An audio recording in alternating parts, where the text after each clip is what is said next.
one thing we've done since day one. So I founded the company in 2010. I have a business partner as well. I became CEO a couple of years ago. But in all of that time, we've always focused on building a good reputation. We spent all of our time making sure that we never, at least not intentionally, never overpromise things that we can't deliver on. The nature of M&A as well is most advisory firms like us primarily get paid on success. So there's almost never a scenario where someone is paying you and they don't feel like they've got good value because they've only paid you on success. It's not like if you run an agency, like a web design agency, you could pay them $100,000 to design your new website and you can hate the new website, but they don't really care because they've still got their $100,000. That's not how we work. Completely messes up all your rankings and traffic, and they still get paid. Exactly. So reputationally, we've always put effort into making sure we're building a good reputation. We've done over 1,200 deals. And what you tend to find is that founders and entrepreneurs, when they sell a business, will talk about it, but they won't necessarily talk about it publicly. They probably talk about it in private. So I've always thought there's a compounding effect of word of mouth over time. Like if you sell your business and you tell 5 friends, and then someone asks one of those 5 friends, where could I sell my business? They might say, oh, David mentioned this company. Who are they again? And maybe you might have mentioned like 2 companies to them. So then those 5 people then recommend 3 new people, and it kind of compounds from there. The challenge, so you mentioned 2 marketplaces, so Flipper and Biz Buy Sell. They are fundamentally marketplaces. Marketplaces have a significantly lower success rate of selling your business than we do.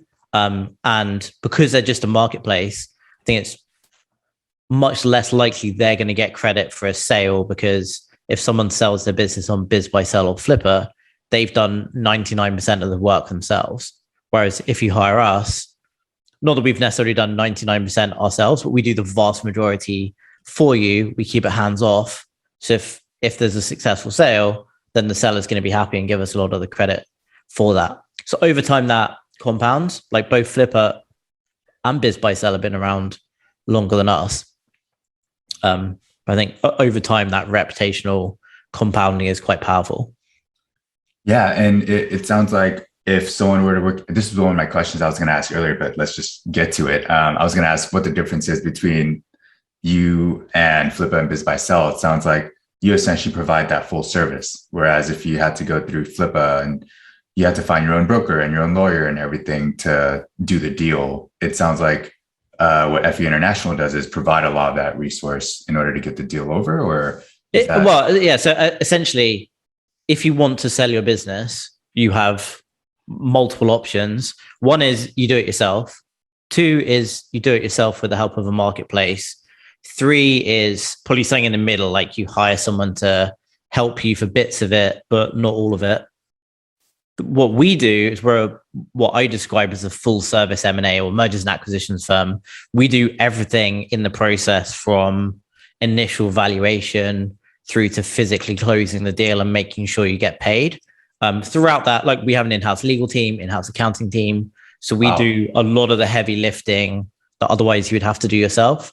So it doesn't mean you never have to bring in a third-party attorney to maybe like review the purchase agreement that our team have prepared, or doesn't mean you don't need an accountant to give you like tax advice, but we're doing almost all of the heavy lifting in terms of hours. So if you are using an attorney, maybe you're paying them for 5 hours, not 500 hours of kind of ongoing work. So you're very much kind of outsourcing the entire process to us. And people tend to work with us if they want certainty and they like our process. Where people do not work with us is if they want to kind of make up their own process, and they want to make all of the decisions themselves, and they think they know what they're doing, and they have access to like a wide range of buyers. But the reality is almost no business owner, they might be able to do the first elements. They might be able to negotiate for themselves. They might be able to run their own process, but almost no one out there will have the same reach that an M&A firm can get you. I think it's very similar to if you're selling real estate in the US, yes, you can theoretically do it yourself. Yes, you can find probably hundreds of buyers out there who will make an offer on your property without the need for a realtor. But there's a reason why the realtor industry exists, and that's because in general they're going to get you a better deal and make sure you don't get screwed over.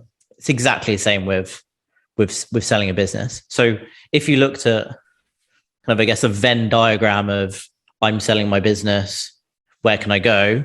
We do technically overlap or compete with Flipper and Biz by Sell, but the reality is we're essentially two completely different options.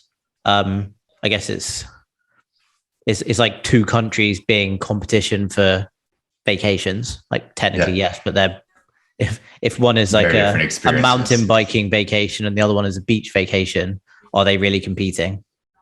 Right. That's fair. And so now that you've developed this great reputation, seems like you're getting referrals from each client you work with, and you're this recognized global brand now. What are you focused on for the business? What are the growth levers you're looking at? What are the challenges you're facing? So for us, the business at this stage, I guess there's like multiple things we're thinking about. One is how can we consistently improve our service?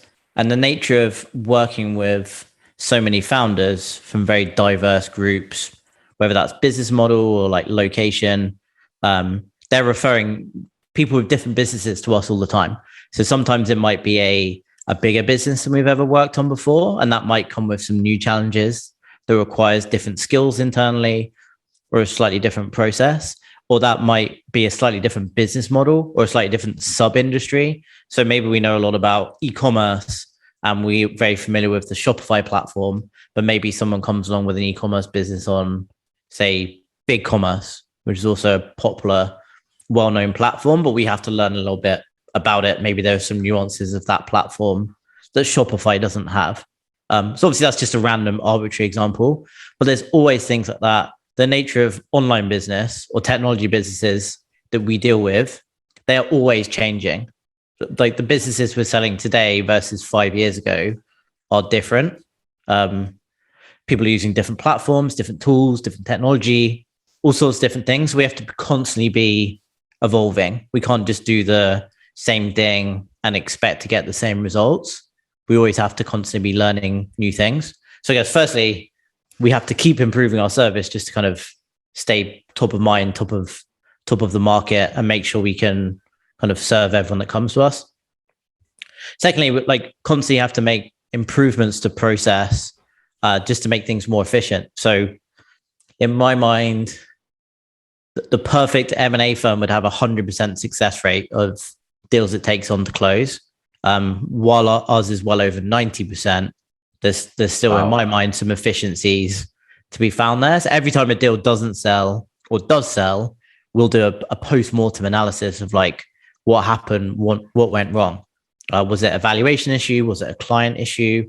Was it a distribution? Like there's all sorts of things that could go wrong for a deal not to happen.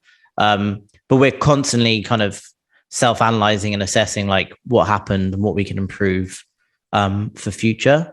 Because obviously a successful deal is you get the compounding effect of word of mouth, but you probably also get the same thing if you don't successfully sell a business. Right. Although like I said at the start, we do only get paid on success. So there's never a scenario where someone feels like they've been ripped off because we're not charging them anything. But it's still in the pursuit of, I guess, excellence. We always want to make sure we're doing a good job and continuously improving that. And then the other element of growth we look at is primarily the business today has been sell-side M&A. So we sell your business, you pay us a fee. There are many other things that we get asked for by buyers and sellers, of which we have almost all of those skills and people internally. So we're currently working on like thinking of like new things we can roll out to offer clients we already have. But like I said, as deals get like bigger, more complex, businesses get different. Sometimes those people are going to want a slightly different service to our more standardized sell-side M&A service, which works really well on businesses in the 1 to 100 million valuation range. But if someone comes to us with, say, a $250 million valuation business, they might want something slightly different. So we could offer it. We just need to figure out what that is. Yeah. There's never I guess there's never a day where we've run out of ideas to grow. There's kind of like constantly things to do.